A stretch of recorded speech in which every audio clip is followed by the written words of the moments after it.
again, hello everyone. Welcome again to Wrestling Inc. Podcast. Another Saturday night edition. Tonight, NXT TakeOver Chicago. I'm here with myself, Matt Morgan, and Chris Featherstone. Guys, how are you guys doing? Great. Doing good. Matt, how are you doing? Fantastic. Yeah, another few technical difficulties, but we're all good. Chris, what were your thoughts, general thoughts on tonight? It was good. I think every match had a really good quality to it. I wasn't looking forward to it from a storyline standpoint as much as I did the most of the other takeovers, but I think just overall from a match quality standpoint, it was pretty good. I agree. I think they kind of built Ciampa up to the main event level. I think he's probably going to be facing Aleister Black at the next takeover. That's what it seemed like to me. Matt, what were your thoughts on tonight? Can you hear me okay? Hear you perfect. Great main event match. Great storytelling. Really good storytelling. I don't know what they give out for 6 and 7 star and apparently 8-star matches now, but storyline wise, the incredible story they told in that main event. The girls' match did nothing for me. No offense to anybody in the match. And there was the beginning was hot, super hot. The crowd was almost too hot. And then and that's where we'll get into it. But I was looking forward to most, obviously, Ricochet, versus Velvetine Dream. That was the match I was looking forward to most. Great match. Velvetine Dream sells like nobody else's business. He has a completely different style on his sell. He's just, that kid is going to be so damn good. I agree. I think he's a superstar. I just hope they don't push him too quick. He's like on his promos, I think he still needs a little work. I feel like he doesn't have the character all the way down. Like he still feels like he's playing a character, but in the ring, he's got it. I just feel like he just needs to tweak a couple things, but I think he's a superstar. Chris, you want to take us through the main card? Absolutely. So we start off with Oni Lorcan. And also, Matt's got a ladder behind him, so he's selling the pay-per-view. That's right. Tomorrow night. Tomorrow night. Absolutely. So Danny Burch and Oni Lorcan. Danny Burch just recently got signed to a WWE contract, I think a few months back. They teamed him up with Oni Lorcan, who's been doing his kind of own thing, really trying to establish himself in NXT. They make a really good British tag team. Them and Pete Dunne have been feuding against the Undisputed Era. So they took it to Orkin and Burch against Roderick Strong and Kyle O'Reilly. So crowd was super hot for this. It's a Chicago crowd, and they heavily favored Undisputed Era. Matt, what do you think about these type of crowds? I mean, you've dealt with very mark-heavy crowds. Have you ever dealt with like a Chicago or New York crowd just kind of torturing you while you were a babyface? And how does that affect just your in-ring work? I usually got to work heel, so I'd get cheered if it was like me. Let's say it's TNA. I remember poor Abyss got booed out of the building, and I was the heel and trying to do everything I could to make them boo, but wasn't given that night. But by proxy at WWE, when I'd be doing my squash matches, they'd be chanting boring, probably reading newspapers, and I just don't remember, not watching or caring whatsoever. But a big man isn't their cup of tea usually, and you could tell tonight it's still not their cup of tea. Although at the end, the homeboy got a little bit of shine out of that crowd tonight because his mouth was bleeding. What's his name? The big monster. Lars Sullivan. Yeah.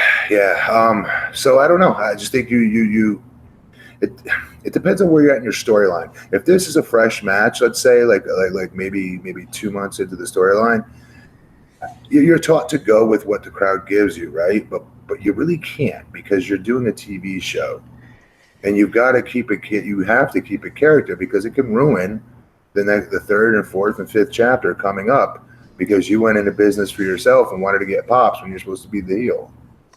Let me ask you a question. Raj, let me ask you both a question real quick. If any of these four guys, maybe Roderick Strong, but if any of these four guys walk by you, would you be like, "Oh shit, that's Oni Larkin," right? No. You know what I mean? Like it was a good match, but I don't see. I see these guys as the revival on the main roster. Like they're not going to go anywhere on the main roster. No, you're right. I agree. Yeah, it's. I love the match. I thought they did a great job. I just think Undisputed Era without Adam Cole is just some guys that are not going to make it on the main roster. And I think Danny Burch and Oni Larkin, they can go in the ring. But when they're in the ring, I'm like, wait, which one is that again? You know? I think there's people who are just really destined for NXT. And to me, that's totally okay. You know what I mean? That's the problem. Guys. And that's the problem is that there's a feeling that you have to go from NXT, right? And yeah, I mean, but it's to me, it's okay. There's, I mean, if you're just destined for NXT, and hey, they're going to have much more cheers than they ever will in the main roster. So, go collect your check in NXT, and that's how you become. And the thing is, NXT is such a hot brand now that if by any chance they do leave to WWE, I think that their namesake would be hot enough, right now to, get a higher independent, check or independent spot right now, as opposed to in the main, going to the main roster and just jobbing out to everybody. No one's going to care about, booking them for an independent show. So, I think you just got to take the good with the bad. I think that was one of the things I thought with TakeOver tonight was it's a lot of guys that I just don't see going far on the main roster. I see Velveteen Dream. That's about it, really, honestly. Maybe Lars Sullivan. You don't think Ricochet will get a chance? I just think he's too small. I think that I think he's Neville, like they will put him at that kind of level where he does cool stuff, but they wouldn't have him beat Brock Lesnar or Roman Reigns, right? It just seems like they have that size thing in their head. I love Ricochet. I think he's awesome. He does things that I've never seen before, but I just don't see him getting that push.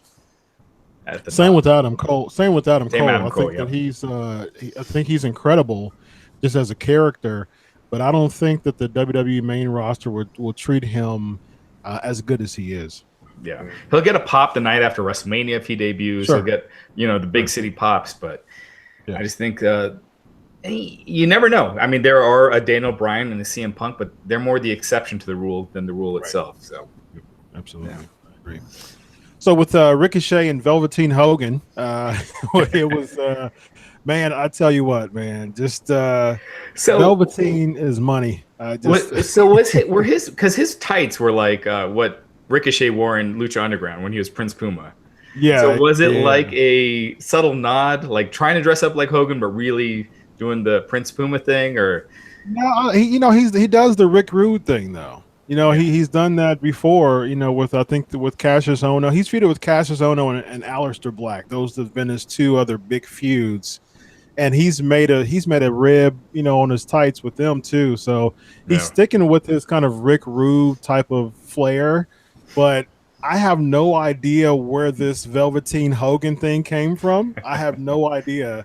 But to me, it was money. And he played it to no end. He did the whole ear thing with the hand thing.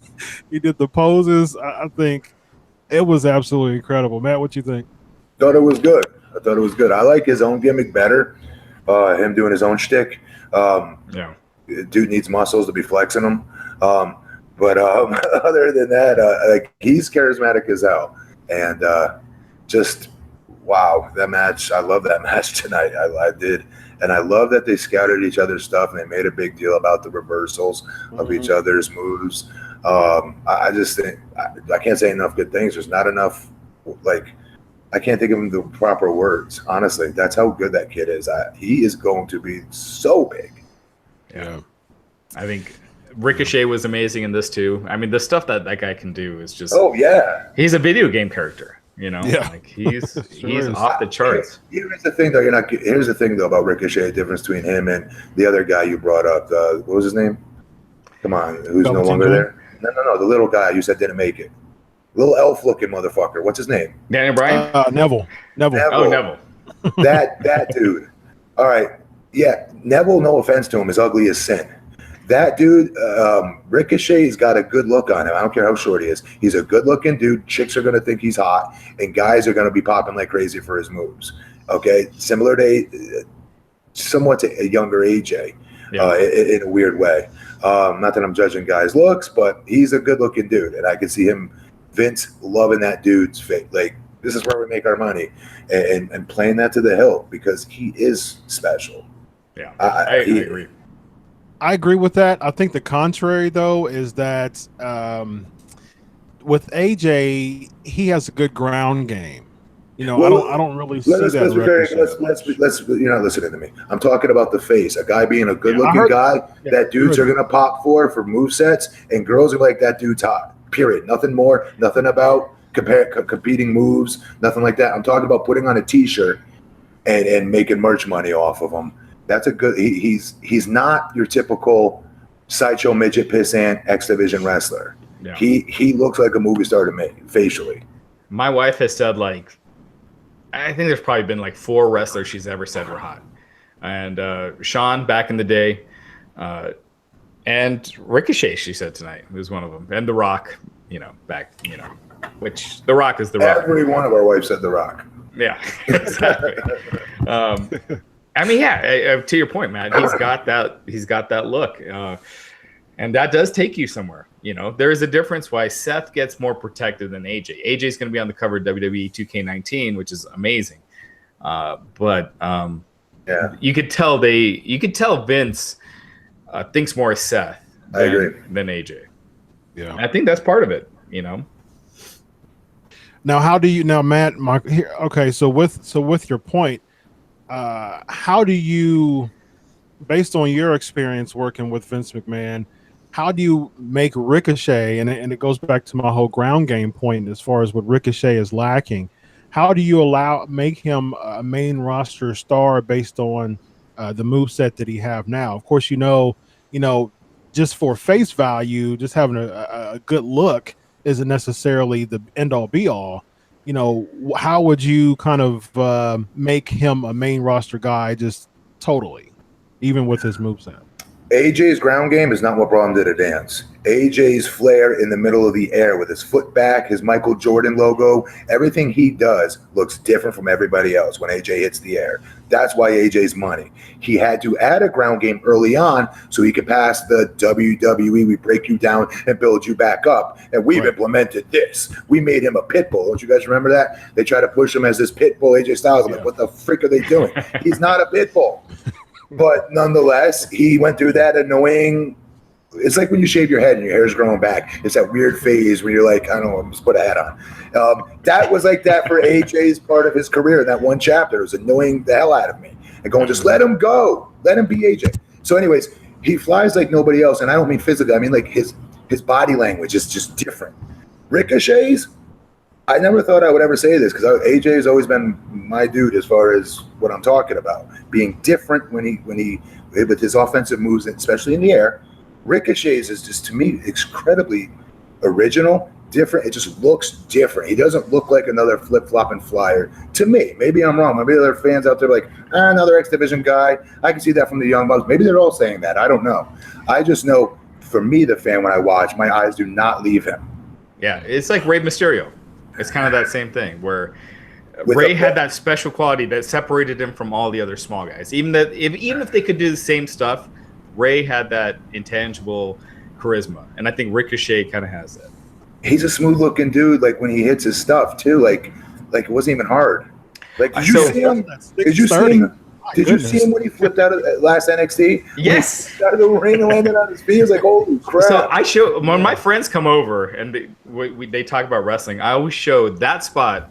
The last week and a half, I'll show that spot with him in Velveteen Dream where he does that flip outside the ring, and then the first couple minutes of his match with Will Ospreay, where it's like a dance. It doesn't look like a serious athletic competition, but it's awesome, right? Like it doesn't look like they're trying to kill each other, but it's amazing what they're doing.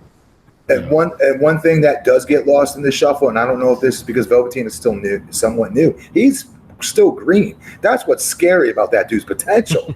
But Matt, were you saying he didn't have muscles? Velvetine's pretty ripped. He's ripped. He's ripped, skinny like a basketball player. He's not muscular. Be doing Hulk Hogan's. Go back and watch that. He looks like me when I was 6 years old doing that pose, Hulk Hogan chest pose.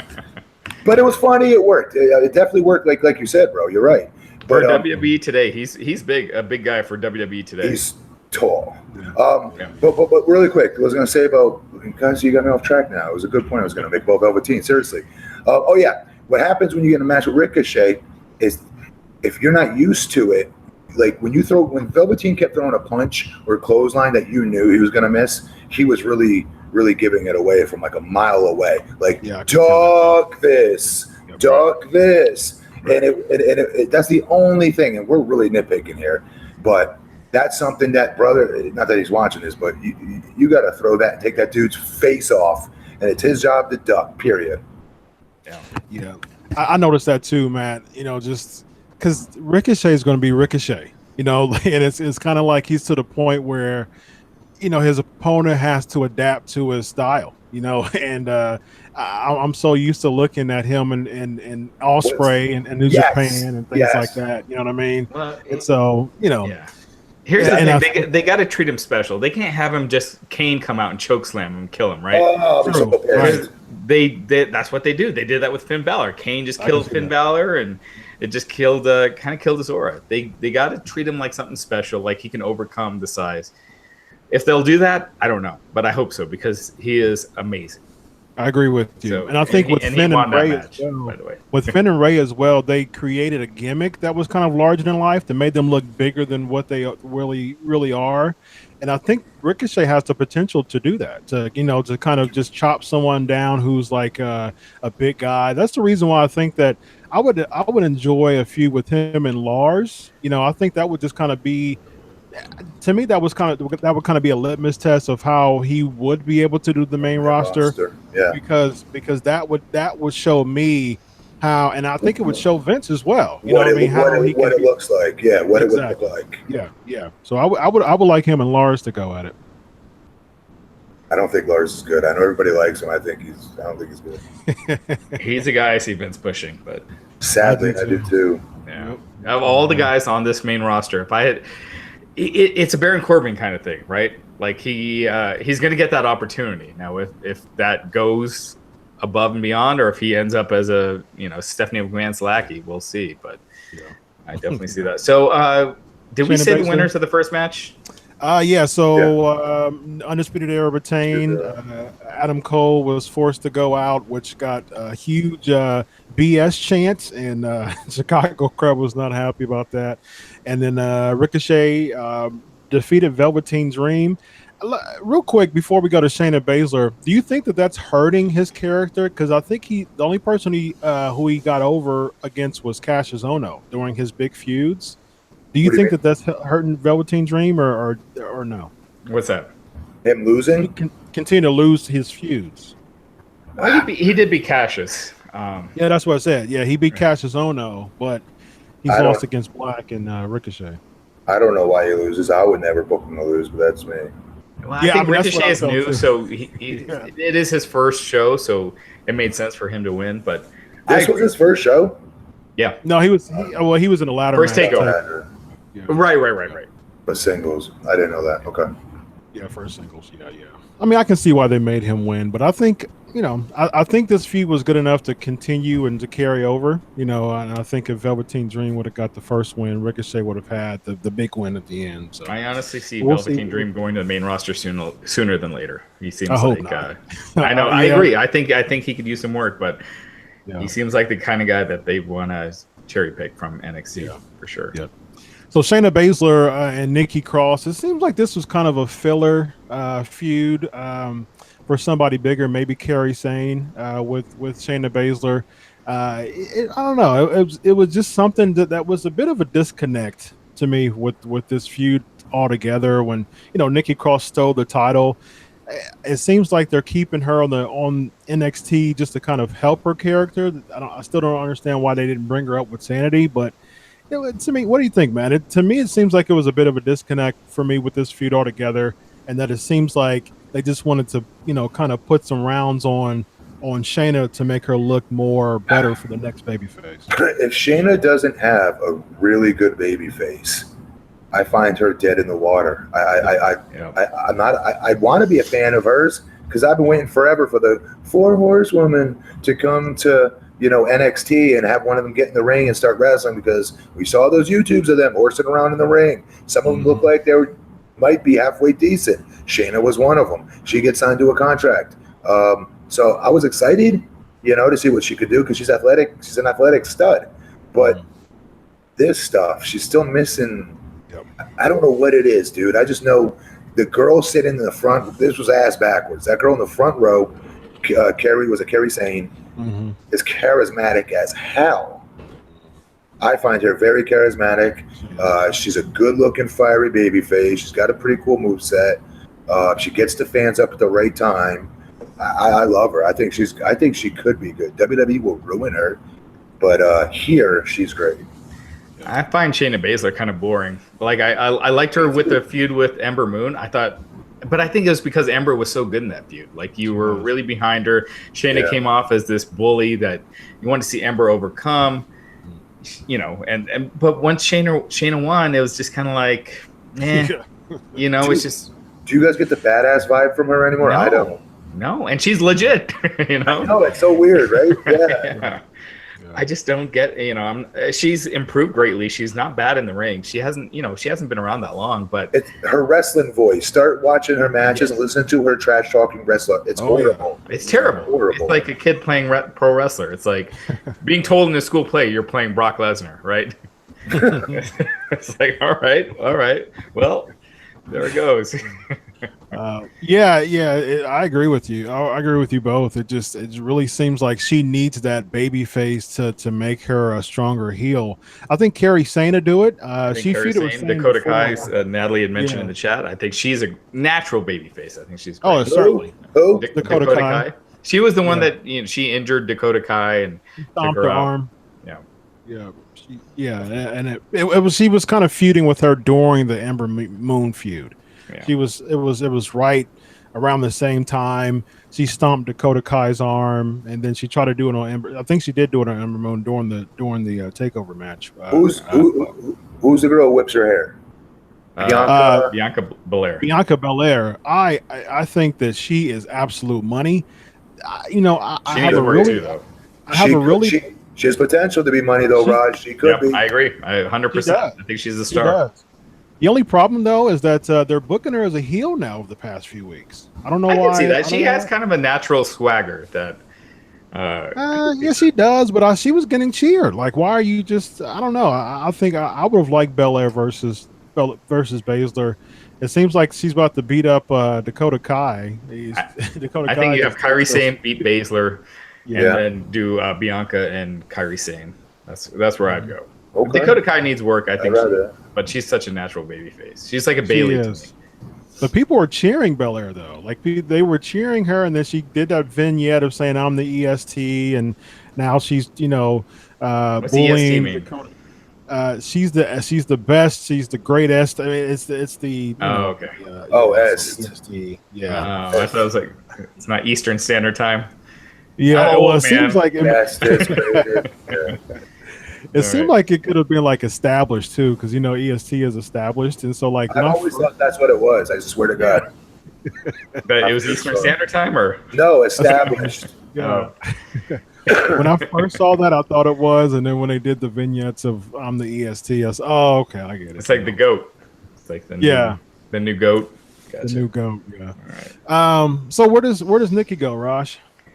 I don't know. I think she needs work too. I don't see I actually didn't think it was the right move to move her to the main roster with Sanity either. So I think even like her smiling and stuff, I know what she was trying to do, but it didn't come across as natural. Yeah, that was weird. Yeah, it was just kind of.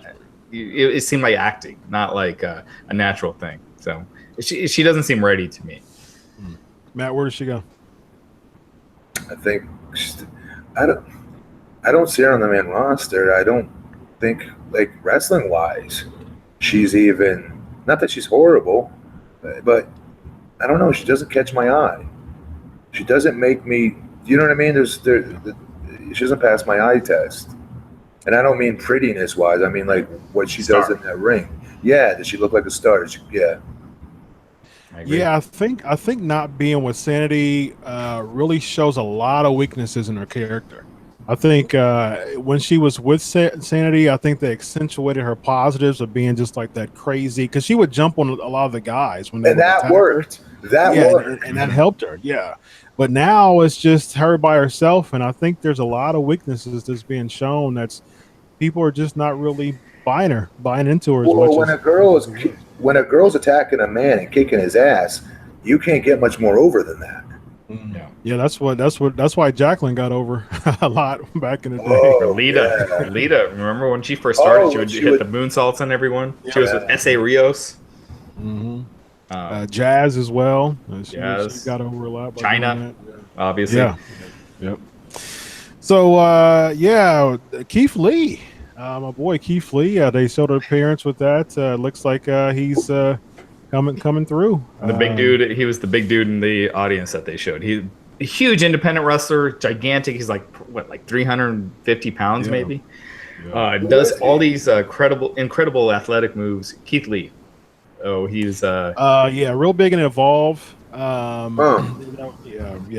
was a big boy, big star in Evolve. He was in ROH for a while, teamed with Shane Taylor, and so they feuded with War Machine, War Raiders.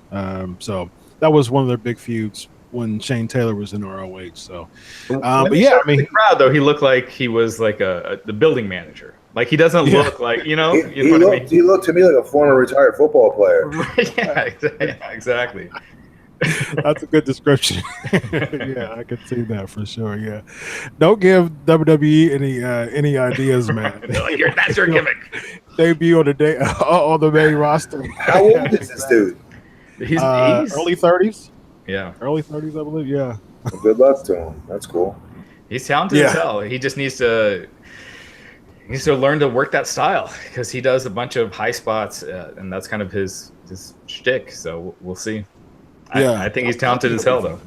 Yeah, I think he'll do fantastic. Yeah, so it just depends, of course, where they're going to put him. I think if they want him as a babyface, I'd be interested in a feud with him and Lars Sullivan. Just two Rams just kind of going at it and seeing how it goes. Just like when Lars was feuding against oh goodness, what's his name? Killian Dane, Big Damo. I think that was a pretty good feud. So we'll see how it goes. So Aleister Black, again, we talked about this in the beginning of the show. Him and Lars, it doesn't seem like NXT it's killing Aleister Black. This matchup is killing him. It didn't feel like a main event, and it wasn't the main event. I guess it wasn't. It wasn't. Yeah, it felt like nothing special. It seems like NXT isn't really kind of elevating his reign as champ, because he didn't main event NOLA either. He didn't. The Ciampa and Gargano was the main event for that too. I don't know. Take Gargano and them's match out of it, and let's say this was the main event. Even last time, it's not a good matchup for him and for Aleister Black. They did a good job introducing him. They did a good job of making him, of growing him, if you will. Aleister Black, he had that CM Punk-ish, I guess you would call, vibe, where people like, oh, Smart Murs think he's cool and whatever have you. They do a good job of intertwining his he was a kickboxer, correct? Or some whatever it's called. Yes. Yeah. But his offense is different. I like his kicks and whatnot, is what I'm saying. And then this entire angle with Lars. It's been horrible for him. It has not elevated him whatsoever. Did you hear him in the ring tonight? Yeah, they keep reading the title to get any kind of reaction from them at the end. And this is a hot crowd. Yeah. They put him on the mic way too much during this whole angle. He went from saying nothing, which I liked, toward the. I loved it. I mean, it helped his character.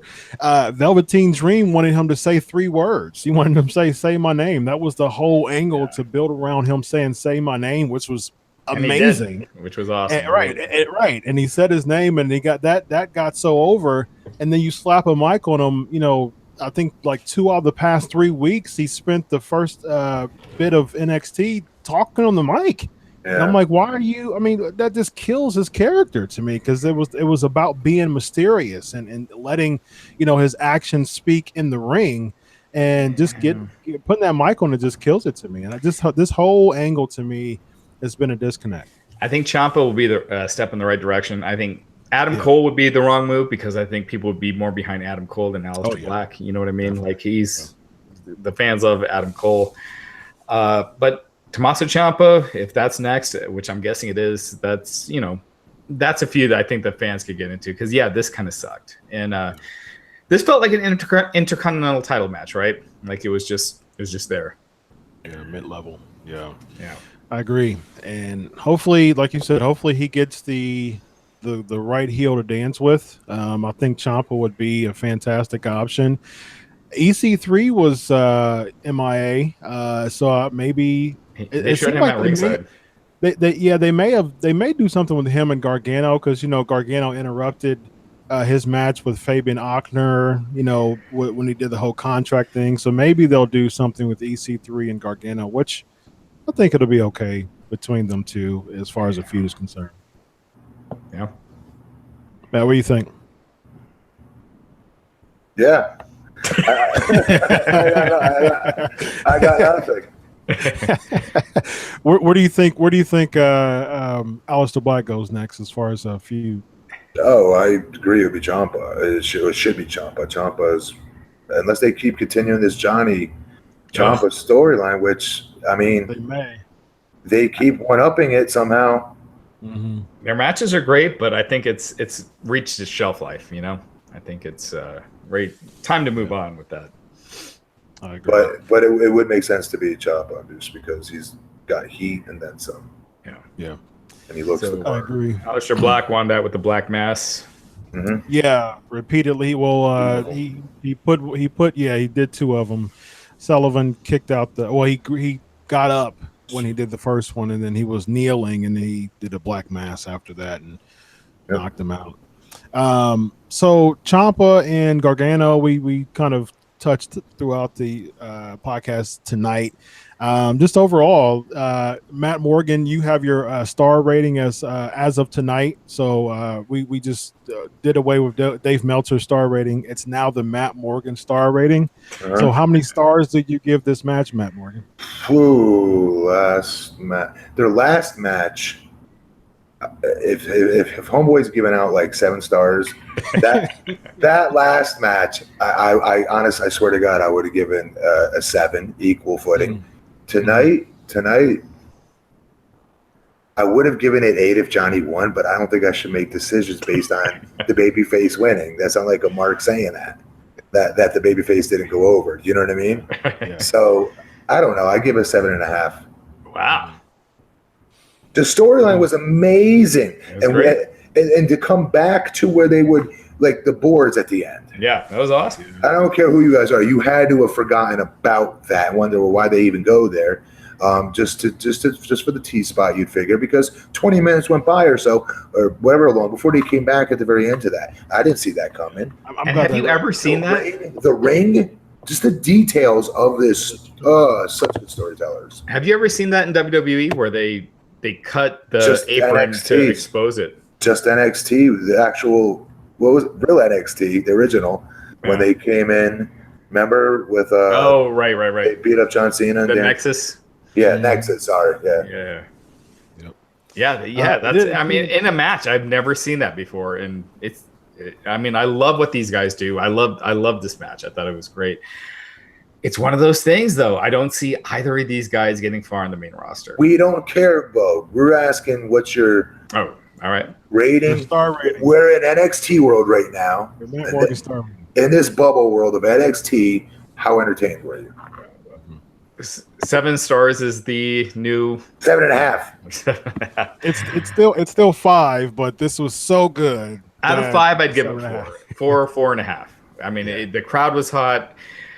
You know what always hurts for me is, and this is why I'll pick Flair and Steamboat over Okada and Omega, because I thought Omega and Okada was the best athletic match I've ever seen. But Flair and Steamboat were superstars, right? Like just another level of stardom. and seeing like these larger than life stars. And Omega and Okada, I don't get that. And same thing with Ciampa and Gargano. They're not superstars, but they had a super entertaining match. I loved it. As far as the match went, that's fair. Perfect. That's a good point. I would never put them up there with Flair versus Steamboat, by the way. A lot of, well, yeah. So Meltzer, like, you know, that outrated everything. Yeah. No. And, you know, I love that match, too. I did, too. But I think if I showed my friends off the street, well, just anyone, that if I showed them The Rock versus Hulk Hogan, and if I showed them Omega and Okada, I think they'd pick Rock versus Hogan because they know him. It's the crowd was insane. You know what I mean? Yeah. So it's all about, like, if you're in that bubble, yes, Omega versus Okada may be the greatest match ever. But if you're not, it's not. I totally agree with you. To me, a match isn't necessarily 100% about what happens in the ring. Right. You know, I always say it's 70-30. It's 70 outside, 30 inside. I have to be invested in the character to even care about the match. And I think with Rock Hogan at WrestleMania 18, you know, Hogan has never been the guy who's been the best catch as catch can, you know, wrestler, you know, but at the same time, it's like Hogan's character is so larger than life that he can literally do punches, a big boot and a big leg, and the crowd goes bananas. You know, and I think it's you know, we live in a day and age where people have to prove themselves in the ring. You know, and I just kind of, and I miss that. I miss the outside component of professional wrestling. So, well, here's also a bigger part of it is when the guys are kicking out each other's finishers. Right. It's now Stone Cold kicking out of two rock bottoms versus The Rock. Right. You know, it's just much different. It's just you're sucked in before the match begins by The Rock and Stone Cold, let's say, or Stone Cold versus Bret Hart, whatever. But now you don't buy when someone hits their finisher anymore. You just assume they're going to kick out. You know, if it's like a big pay-per-view, it's just like, oh, RKO, they're kicking out. Yeah, especially after the first one, is just like that's why so many people were so up in arms when Strowman ate Lesnar's first F5. Wasn't it, or was it Joe? Oh yeah. They both did. Yeah, both of them did. So they were just up in arms when they did that. And it's like, well, you know, 20 years ago that was very normal. That's how it should be. I think protect the finishers. It means a lot more. I agree. But then you got to do it all across the boards because then it sticks out like that. And when you should have protected Braun in that circumstance, if all across the show they were doing that, hit a DDT 1, 2, 3, it's done. The match beforehand, the match before that, then great. But you don't do that with Braun. Like I was one of those that didn't like that. Only one did it when Roman Reigns kicked out of 300 F5s. Yeah. Do you remember where it started in WWF? It was Warrior and Macho Man. And they just kept kicking out of each other's finishers at WrestleMania 7. And that was the first time I remember, just over and over. They just kept kicking out. And then like Taker and Shawn. And now it just happens all the time where Taker Shawn was the biggest one for me. It was awesome. Like of it meaning so much to kick out of like a tombstone. Right. Yeah. Well, Hogan would kick out everybody's finishers before he hawked up. Right, but no one kicked out of his. But it'd be Bundy. It'd be Bundy's splash. It would be earthquake, the Richter scale. Yeah. Right. I think slam. Boss Man slam. So as a whole, let's put a bow on this. Back to the Matt Morgan star system. Wait, real quick, can you run through the ending? Yeah. So Ciampa. So basically, we were talking about the canvas spot that they did. They ripped the canvas off. They had the wood plank. Like Matt said, about 15-20 minutes later, it wrapped around after they had Ciampa on the stretcher. Gargano was there were some people. Steve Carino had an appearance, by the way. So there were some people trying to hold him back. He kept punching them. He comes in the ring, and then Ciampa uses that plank to DDT him, and he kind of drapes over him and gets the pin. And it just goes to show how amazing of a heel Ciampa was, because it was like dead silent when he won the match. Everybody was like, "Whoa!" At the very end, they're chanting, "F you, Ciampa." Yeah. for about a good 5-7 minutes though, people were just like, what? It was Undertaker Brock Lesnar look. Yeah. That's what my mind went back to, that moment, the Taker Lesnar WrestleMania 30. That those looks. It goes to show people how good of a heel Ciampa is, and I think that he's the best heel in all of WWE right now, hands down. Oh, absolutely. So let's put a bow on it, Matt. Matt Morgan star system. What do you give it? Stars, man. I'm throwing off with the stars business. Out of 30 stars, what do you give it? I like all NXT. This one was the weakest. 37 stars out of 30. This was the weakest. I hate saying that word. Right. This was the less of the last NXTs I've seen. Takeovers, I'll be honest. So if we're saying 5 stars, I'd give it 3. Yeah, it seemed like the least important in a long time, as far as takeovers go. It was good. I mean, it flowed quickly. It flowed easily. It went by quick. I liked it, but I agree. I think it was like 3.5. Tops. Yeah, I give it 3.5 out of 5. It was definitely one of those. Like I said, the leading up to it, I wasn't as thrilled as the past 5 of them. So And again, it's on a takeover scale. Like if I give SmackDown 3 stars, this was way better than SmackDown. Yes, right? But yeah. We got some other news bits, Raj. Yeah. So Enzo did a podcast appearance, talked about his real heat with Big Cass. He was upset that Big Cass got injured during their match and wouldn't finish the match. He was saying how he would get tossed around in his matches, would always finish, but he never got injured like that. Big Cass tore his ACL. Matt, what are your thoughts on that? As an athlete, there's a big difference. You're right. Like it's not like homeboy tore something before or anything like that. He bump and fed. That's his job. He's the midget of the two. That's what you do. You know what I mean? But he never got injured. He doesn't know how to be shake-handed over the top rope. I know that, and he got a concussion because of it. But and Simon Gotch took all the heat for that, and he should not have. That's Enzo not know how to fucking work. Yeah, but that's the thing. He had the exact same thing where he couldn't continue the match, and he was outside the ring. And I don't get why he was upset when Cass was on his side when the same thing happened to him. It comes across jealous. Yeah, I mean, if I recall, Cass tried to get back in the ring. He was trying, and he buckled. Yeah, he did a bunch of different. I think he hit a slam. He did a couple. He tried to hit a weak ass elbow. He did do something, I think. Yeah, he tried to get back. Yeah, I don't.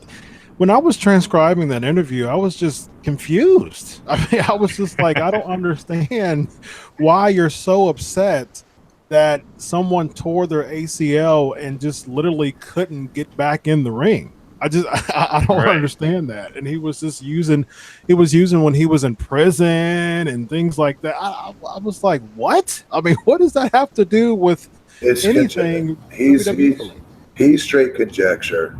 Like he's just straight this. That's all he is. And I was a huge fan of his. But when I heard that, he lost me. Yeah, because I don't care what you say. That was your tag partner coming up. Like him or not, you guys get into an argument, have a beef. I don't care. Now that you're not there, least you can do is cheer for this freaking. Yes, be happy for him and his family. Absolutely, 100%. Yeah, just he's so stuck on himself. And as far as I recall, I don't think that Enzo was supposed to go over that match. I think he wasn't. Cass was supposed to kill him. Yeah, I mean, nothing was supposed to change as far as just burying Enzo, so to speak, as far as their feud is concerned, and making Cass look like the star.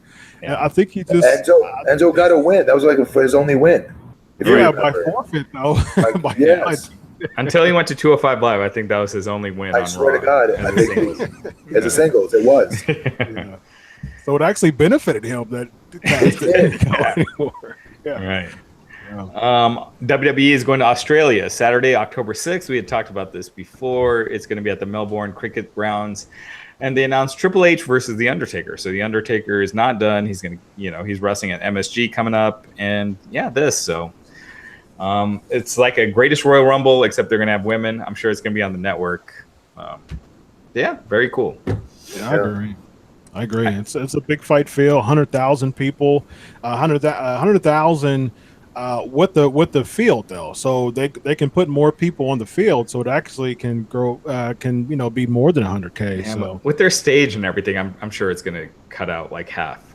Like I'm sure it'll probably be like 60 by the end. But I think it's a great idea. They have, if they're expanding internationally, these B shows like Backlash and all these crappy shows, do them, in the UK where you could do a stadium show and they want it, and you could draw a big crowd, as opposed to just these random B shows. So what's October's pay-per-view?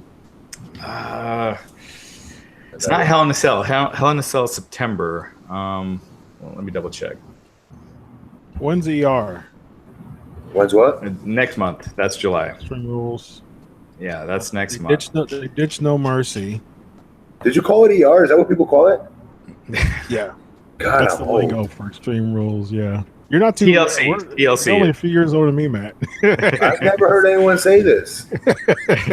I had We're peers, Matt. We're peers. So yeah, we got so Extreme Rules is July 15th, and SummerSlam, Hell in a Cell in September, even though that always seemed like an October pay-per-view to me. And then TLC in October, Survivor Series, and Clash of Champions. So TLC. Oh, wait a minute. It just hit me. You know why I don't know why it's called ER? It just hit me right now. Because I was having sex when you were in the chat room. That's why. I'm just playing. I'm just joking. That was quick. All right. Real quick, Money in the Bank tomorrow night. Real quick, let's run through this. Big Cass, Daniel Bryan. Who do you guys got? Cass. God, I'm way out of the loop. I had no. Wow. I don't like this for Daniel Bryan. It's just annoying me. I think Daniel Bryan's having to work in. Yeah, it has to be Cass. I think Daniel Bryan. I don't think they're done burying Cass yet. So I think it's Daniel Bryan. Yeah. Enzo sure isn't done. Right. Yeah, exactly. When they get their mind behind burying somebody, they go all the way. Lashley and Sami Zayn. Why are you asking that? All right. Yeah. All right. Bludgeon Brothers, Luke Gallows, Carl Anderson. Yeah, Bludgeon Brothers. Bludgeon. Yeah. Roman Reigns, Jinder Mahal. Roman Reigns. Jinder! No. Actually, if this is the summer program, they should have Jinder win to keep it going. Jinder. But I don't see that happening. That's wrong. Seth and Elias. Is it for the Intercontinental? Yep. Mm-mm. Is this where they pull it off them? No, I don't To think get so. Seth ready for the championship? No? I'm going to use the math. I'm going to use WWE math. Elias pinned Seth on Raw a couple weeks ago. Yeah. What about Brock? We got to think about the Universal title. When's he leaving? When's he done for good, right? Because isn't Seth... He's going to put Reigns over at SummerSlam. And then wouldn't Seth somehow face Reigns? I don't think so. I think it's Roman. Seth and Reigns. So, according to the Observer, there are no plans for Brock right now. He has not agreed to SummerSlam. He has not agreed to any dates yet. Thanks, so Brock. nothing is official. Thanks, Brock. Good job. Yeah, you would assume. Oh, good God. There goes the Universal Championship. They're just going to just ditch it. Right? Yeah. Yeah, it's like it'll be like the hardcore title where it just disappears and just kind of forget about it. But yeah, so I think when he does come back, I'm sure it's going to be SummerSlam. They'll work something out. I'm guessing it's going to be Roman. Yeah. So I think Seth. Yeah, Seth then, yeah. Carmella and Asuka. Oh, and Asuka. Carmella not clean though. Yeah, I think Carmella retained. Okay. Whether that means losing by DQ or whatever, she's leaving with the title. How long she's had the championship for? 2 months? Yeah. Yeah, 2 months. Carmella. Yeah. Ronda Rousey, Nia Jax. Rousey. I got Rousey. Jax. I got Natalia. I got Natalia attacking Ronda Rousey. I was going to say no finish. Yeah, I think Jax retains, whatever that means. I think Jax walks out with the title. I think the whole story was if Ronda could get the armbar on Nia Jax, and then they did it on Raw. So it's almost like they gave that away because she's not winning the title. I agree. What it seemed like to I me. think Natalia's doing way too much of this friend thing, and I think that it's she's selling the legs. She's saying Ronda's my friend. Those are just really, I think those are glaring observations that she's going to turn on Ronda. Yeah, but I don't think you have Ronda lose yet either. I think it's her first singles match. She's special. You don't beat her. So whether it's a DQ so it'll be a or DQ. Yeah, it'll be a DQ if he. Do you think they even have a DQ? Well, yeah, because she would attack Ronda. So never mind. I got you. Yeah. So Ronda would win by. Or DQ. they have Natalya come in, attack Nia, cost Ronda.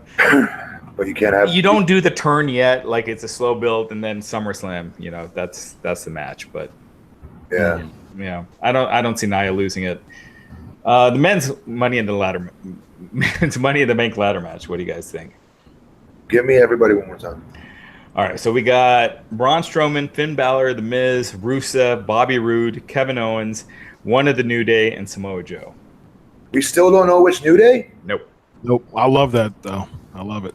I love it. Does add a little intrigue. Hope it's Big E. He wins the whole thing. Crap.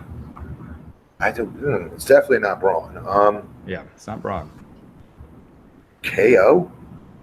Who hasn't mugged, taking a photo holding up the briefcase? When they do the stupid shit on Raw where it's like, this is how you win the Money in the Bank. You got to climb the ladder. And like, it's like they're reminding fans like that don't know that you got to pull the briefcase off. They have to do Miz it over has and over. done it. Joe's done it. Joe has done it? I don't think Joe has done it, right? Samoa Joe's never won. I thought Joe did it when he was feuding before the Daniel Bryan match, or right. Samoa after. Joe? Yeah. No, that's not when what Raj was saying, the whole just posing up the Money in the Bank. Yeah. Because usually it's whoever wins and whoever poses with it doesn't win. Right. So don't agree with this horrible logic of his. It's true though. It's true. Right, it's right, like 70% of the time. Yeah, I agree. I noticed that too. I noticed that too with the Miz. Right. with the Miz, a lot of people were saying that he's like the dark horse, and as soon as I saw him do that, the whole deal, then it's not him. Okay, yeah, it's not him. Yeah. So, my preference, Big E, and push him to the moon. That would be my preference. Me too. But I think the safe bet's Joe though. Shoot. Yeah, Joe got beat on SmackDown. I can see that. That logic. I'm telling you, it's money. What? That logic is better than using a real booking logic because they don't do that. It's hard to argue that. You're right. Why not KO? Because he was forget posing with because he posed. Don't they need heels? Well, main event level heel. They do. But the problem with the Money in the Bank winner is they become a comedy character, right? Like they're, running around with the briefcase and, like Carmella, the teasing, cashing in. It's like until they cash in and win the belt, it's like they're not at the top level. And I don't know. I think it almost brings KO down in a weird way. I think he'd be entertaining as hell with it, but. Was it 16 and Ambrose cast in the same night? Yeah. I know Kane did it in 2010 against Rey Mysterio. Right. Ambrose against Seth Rollins. Seth Rollins just beat Roman Reigns and then Dean. Okay, so maybe a same night cash in with Joe and AJ, perhaps, and maybe that feud goes on till SummerSlam. I'd be okay with that. All right. So last chance. Who's your pick then, Matt?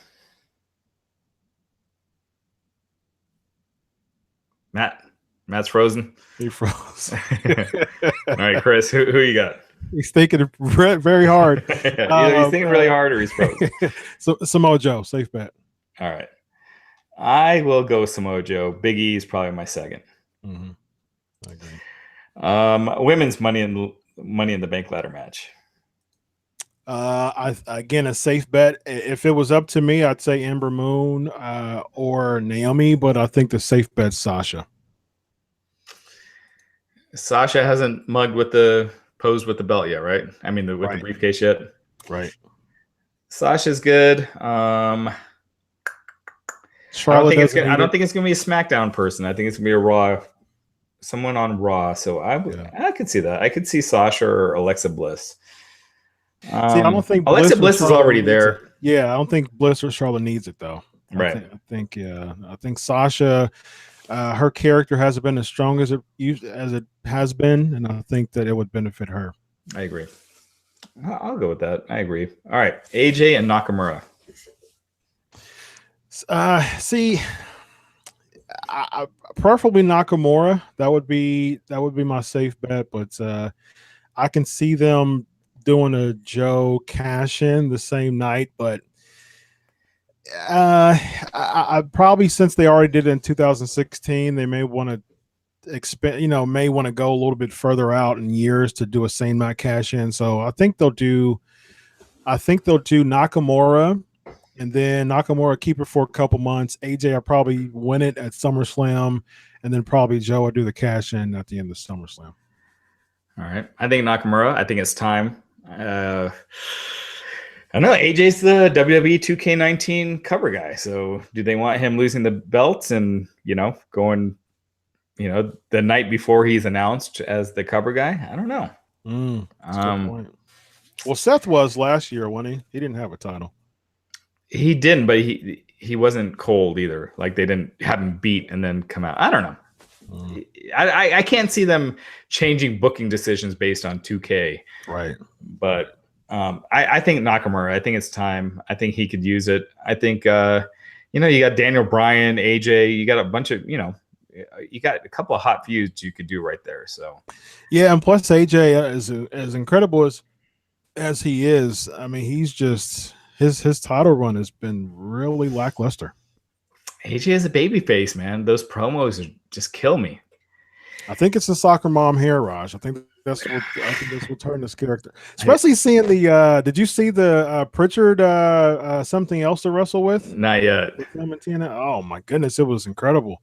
And seeing that, especially when he came back to do the whole no one, isolated character, and that compared to Soccer Mom Styles, oh man, it hurts my heart.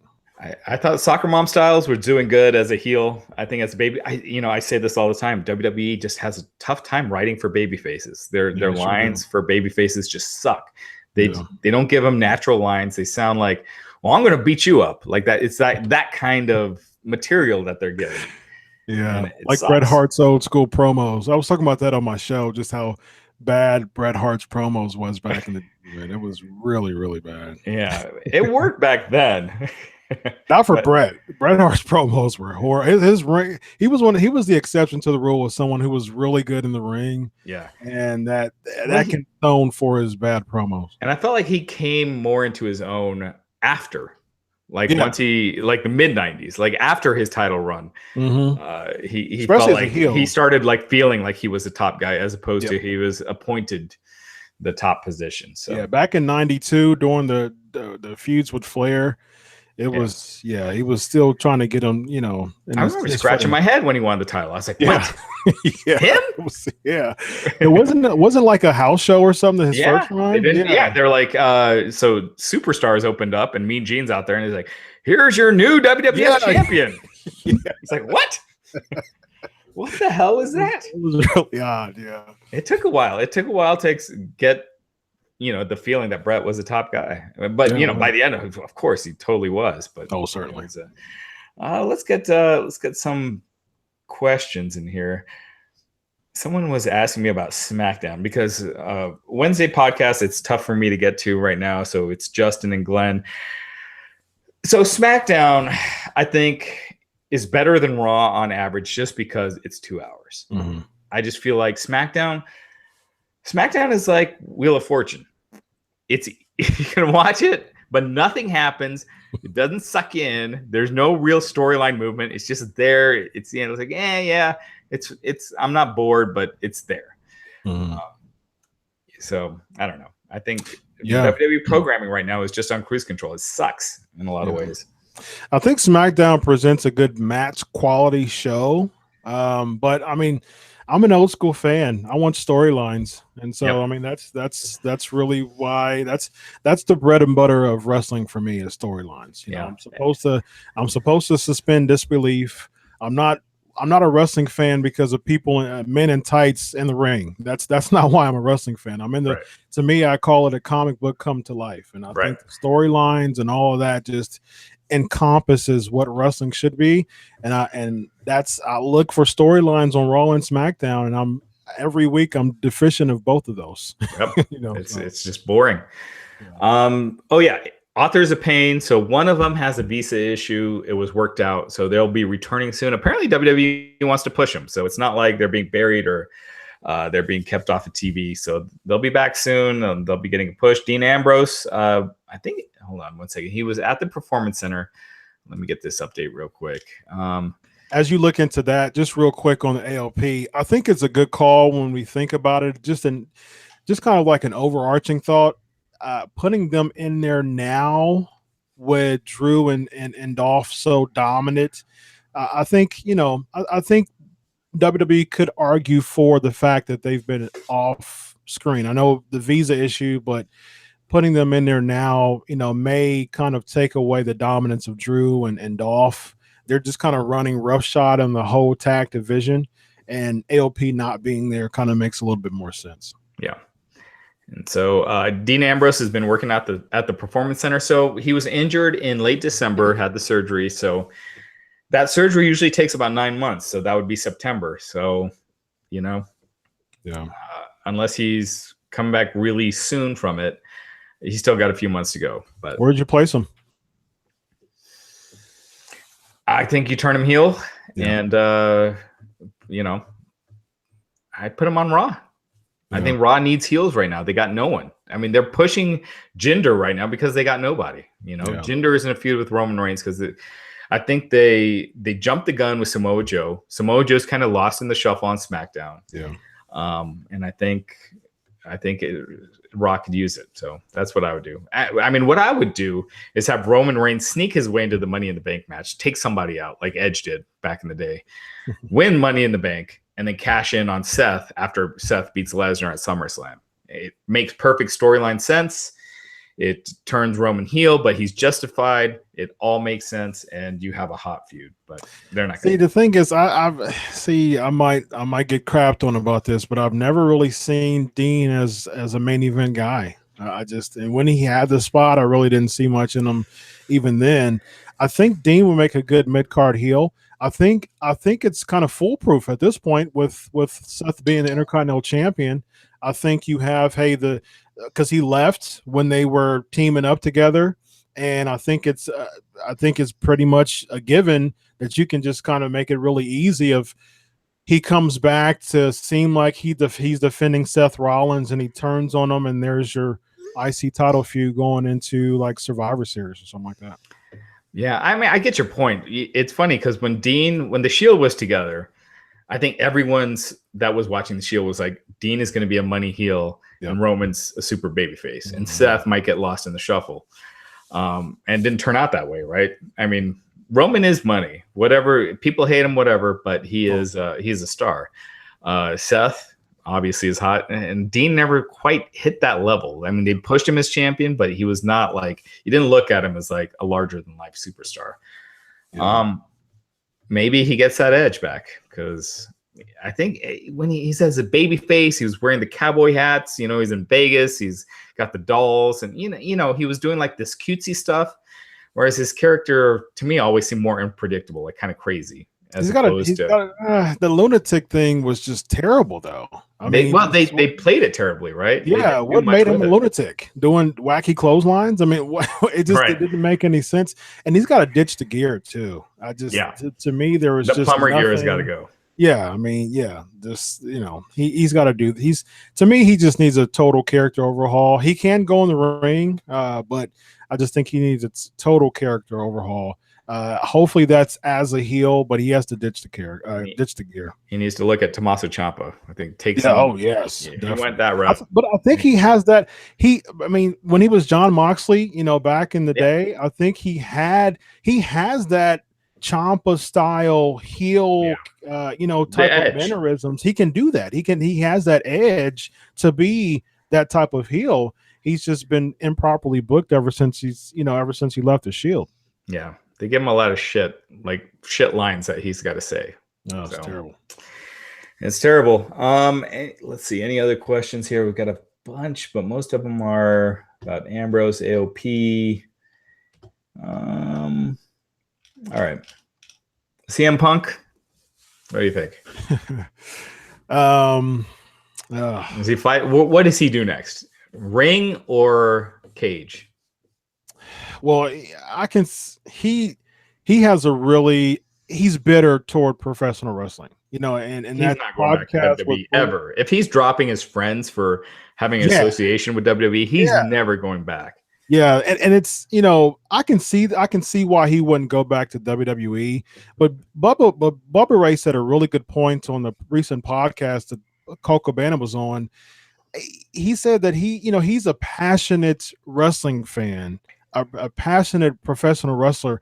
He just doesn't understand how one company can basically completely rid him from wanting to go back to professional wrestling, period.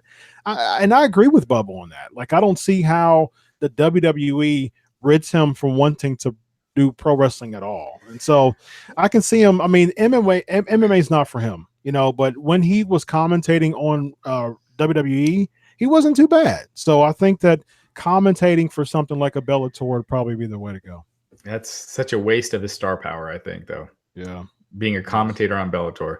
I think he can make such an influence with the way the wrestling war is scaled right now. You got WWE here. It's like, get the fuck out of here with New Japan being even on the same level, right? There are worlds apart right now. WWE is way up here. New Japan, regardless if you love the matches, whatever, they're not even close.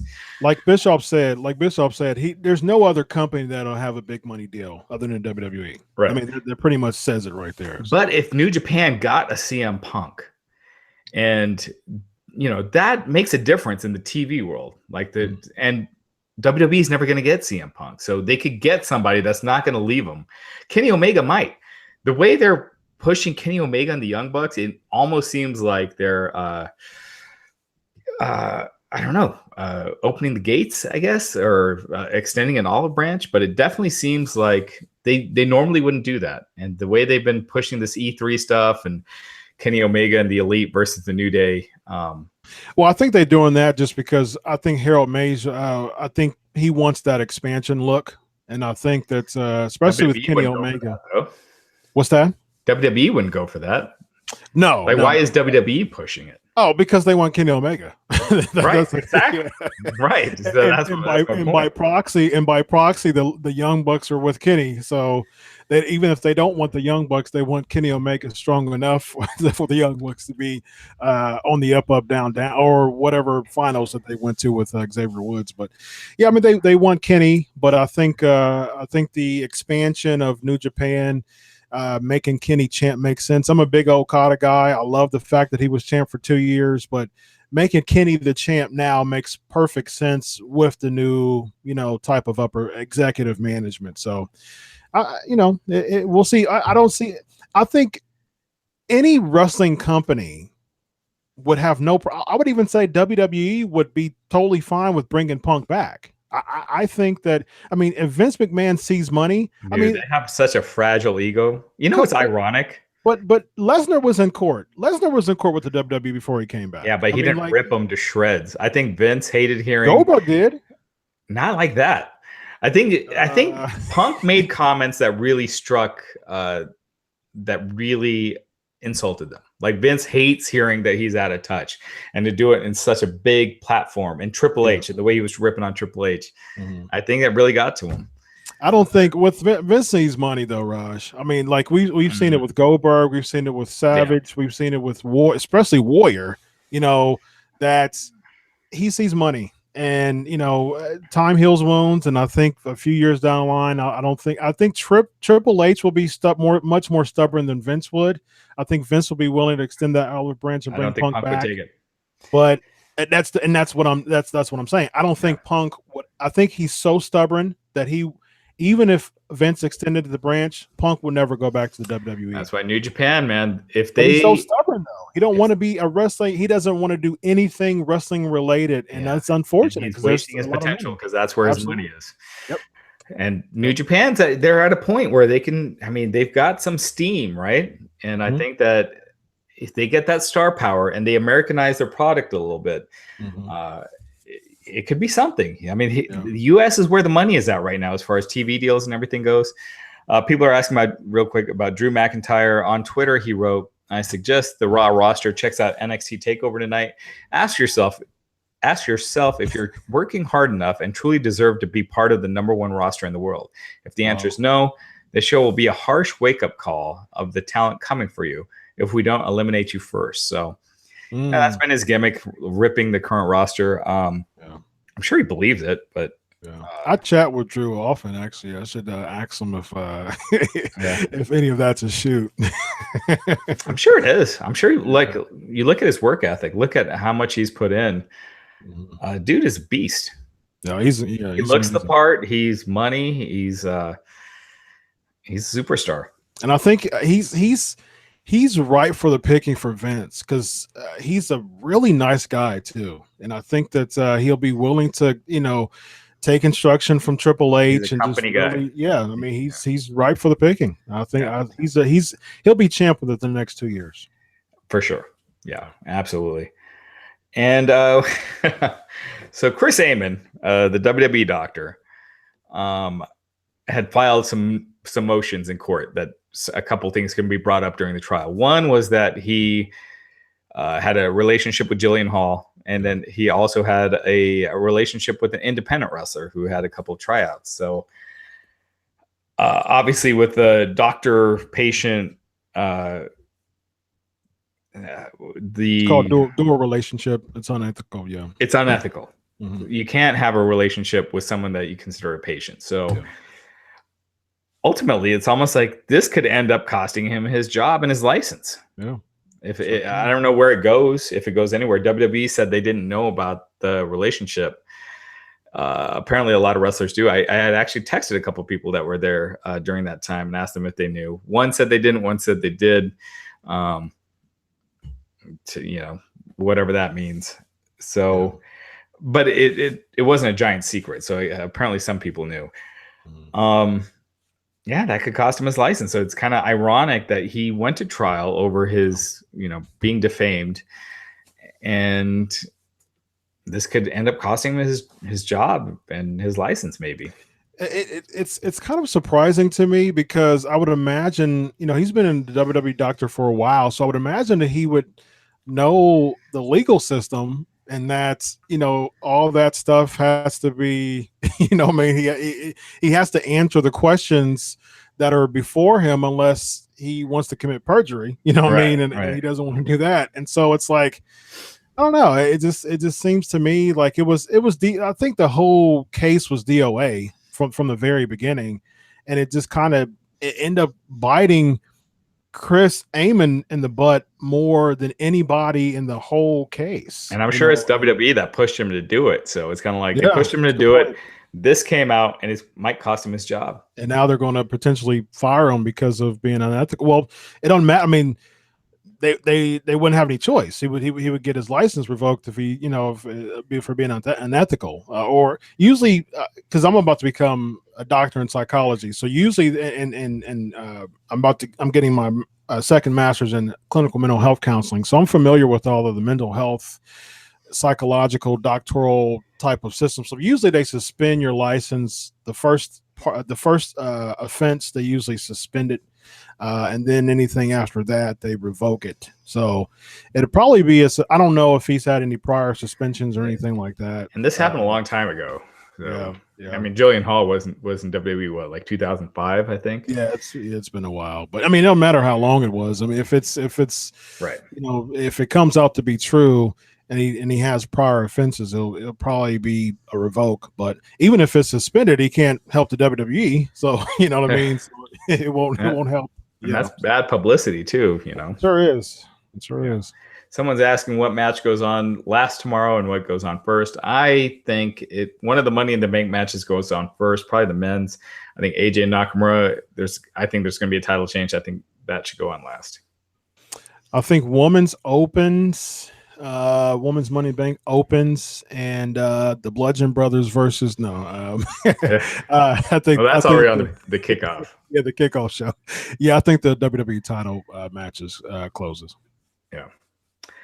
All right, guys. Well, I think that about does it. We'll be back tomorrow night, so we got to save some for tomorrow.